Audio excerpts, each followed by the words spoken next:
Assalamualaikum warahmatullahi wabarakatuh. Perkenalkan, nama saya Ricaryani dengan NIM B118075. Di video kali ini saya akan membahas mengenai sumber hukum acara Mahkamah Konstitusi serta kekhususan hukum acara Mahkamah Konstitusi. Menurut para ahli hukum, sumber hukum acara Mahkamah Konstitusi terbagi menjadi dua, yaitu sumber hukum material dan sumber hukum formil.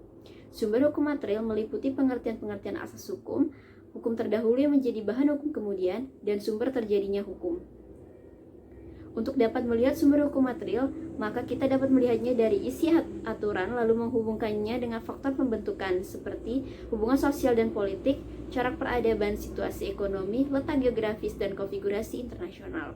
Sumber hukum formil adalah tempat atau sumber di mana hukum tersebut memperoleh kekuatan hukum tetap serta ketentuan hukum positif yang mengatur Mahkamah Konstitusi. Hukum acara Mahkamah Konstitusi diatur dalam Undang-Undang Nomor 24 Tahun 2003 tentang Mahkamah Konstitusi di bab 5 dari pasal 28 hingga 85.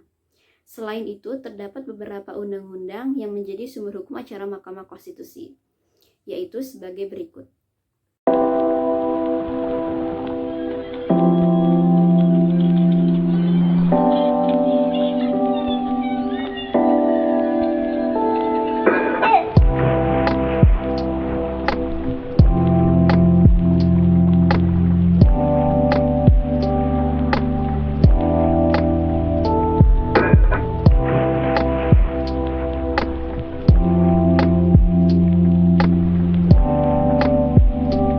Ternyata, undang-undang yang telah disebutkan belumlah cukup untuk menghimpun keseluruhan tugas dan wewenang Mahkamah Konstitusi dalam beracara.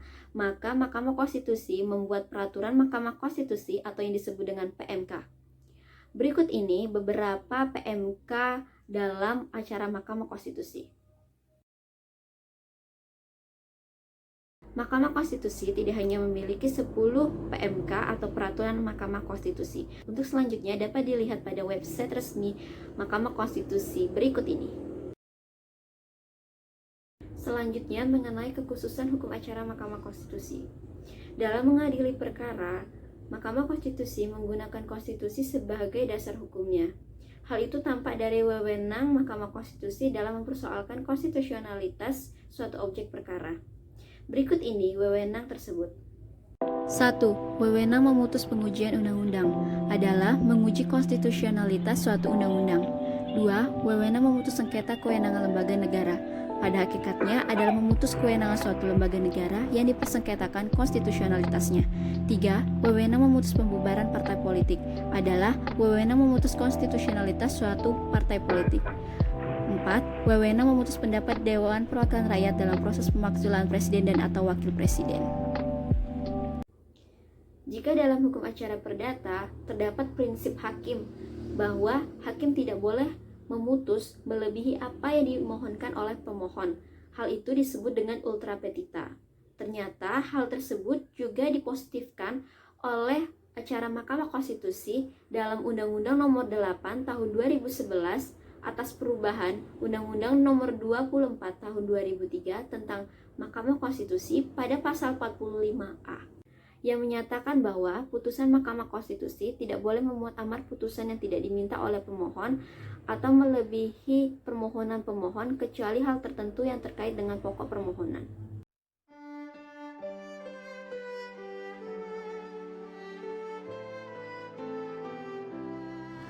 Undang-Undang Nomor 8 Tahun 2011 telah dilakukan pengujian undang-undang tertanggal putusan 18 Oktober 2011 dengan putusan Mahkamah Konstitusi Nomor 48/PUU-9/2011.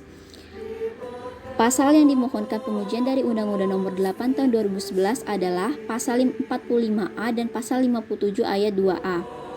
Pertimbangan hukum yang mendasari amar putusan mengabulkan permohonan pengujian pasal 45A Undang-Undang Nomor 8 Tahun 2011 sebagaimana dituangkan dalam angka 3 antara lain mendasarkan pada prinsip erga omnes dan ultra petita yang dapat dirinci sebagai berikut. 1. Karakter hukum acara di Mahkamah Konstitusi terutama dalam perkara pengujian undang-undang terhadap Undang-Undang Dasar 1945 adalah untuk mempertahankan hak dan kepentingan konstitusional yang dilindungi oleh konstitusi sebagai akibat berlakunya suatu undang-undang undang-undang yang berlaku umum atau erga omnes. 2. Oleh karena itu, apabila kepentingan umum menghendaki, Hakim Konstitusi tidak boleh terpaku hanya pada permohonan atau petitum yang diajukan. Itu saja yang dapat saya sampaikan mengenai sumber hukum acara Mahkamah Konstitusi serta kekhususan hukum acara Mahkamah Konstitusi. Mohon maaf apabila ada kesalahan dan kekurangan dalam penyampaian. Oh iya, ada satu pesan lagi. Karena pandemi corona ini dirasa belum berakhir dan kita tidak tahu sampai kapan, maka jika kita terpaksa untuk berpergian keluar rumah, kita dianjurkan untuk memakai masker, mencuci tangan, dan menjaga jarak. Hindari keramaian yang tidak diinginkan. Jika kamu sedang di rumah, tetap jaga kesehatan, makan makanan bergizi, dan minum air putih secukupnya. Lalu, jika kamu yang sedang sakit, semoga cepat sembuh dan semoga dapat beraktivitas kembali seperti biasanya. Saya akhiri, wabillahi taufiq wal hidayah. Wassalamualaikum warahmatullahi wabarakatuh.